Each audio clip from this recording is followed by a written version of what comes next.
Once upon a time in the heart of New Orleans, Princess Tiana's restaurant was the brightest place in town. Music floated through the air, people laughed over warm plates of gumbo, and every night the city glowed with joy. But one strange morning, everything changed. The musicians stopped playing their trumpets. The dancers forgot the steps to their favorite songs. Even the smell of Tiana's cooking didn't bring smiles anymore. Customers sat quietly, their eyes blank and heavy, as if the world had lost its flavor.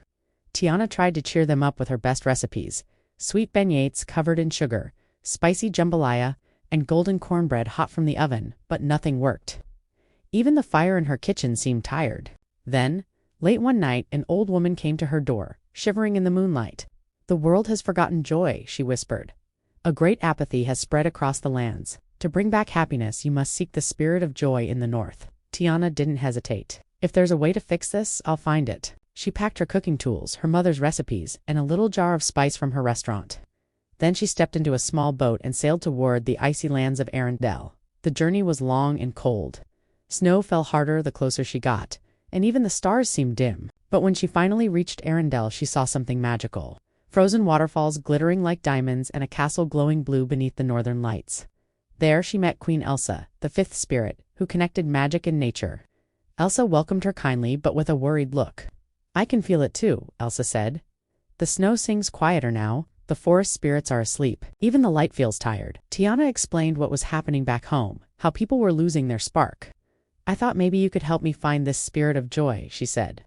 Elsa closed her eyes, feeling the whisper of the wind. "The spirit of joy isn't a person," she said softly. "It's something we all share, but it's fading because people have forgotten how to feel.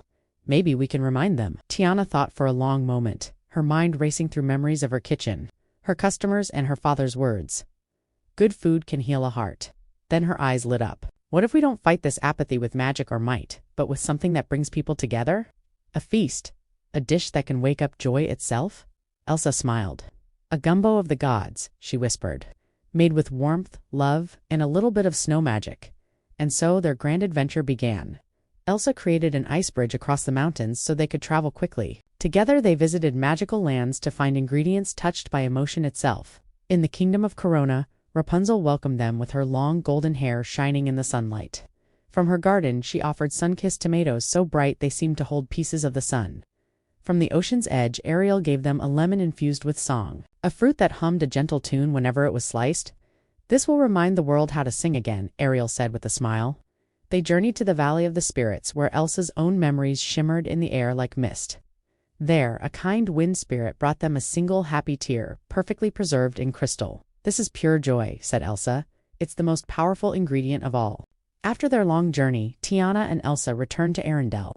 Together, they built a kitchen beneath the dancing northern lights. The walls sparkled with frost, and the fire burned with blue magic. Elsa shaped the ice into cooking bowls and spoons, while Tiana stirred the pot with her wooden ladle. The smell of gumbo filled the room, spicy, sweet, and full of hope. Elsa added snowflakes made from laughter, and Tiana whispered stories of home as she stirred.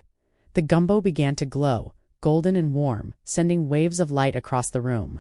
When the dish was ready, they carried it outside to the castle courtyard, where the people of Arendelle waited quietly in the cold. Tiana lifted a spoonful and offered it to a little boy. He took one bite, and suddenly his eyes lit up. He laughed, the sound echoing through the night like music.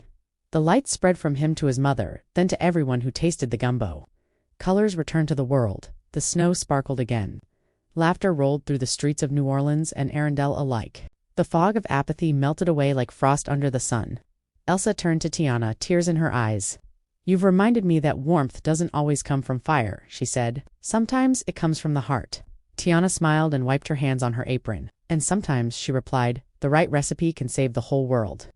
As the northern lights swirled above them, Elsa and Tiana shared a bowl of their world-saving gumbo, their laughter mixing with the song of the wind.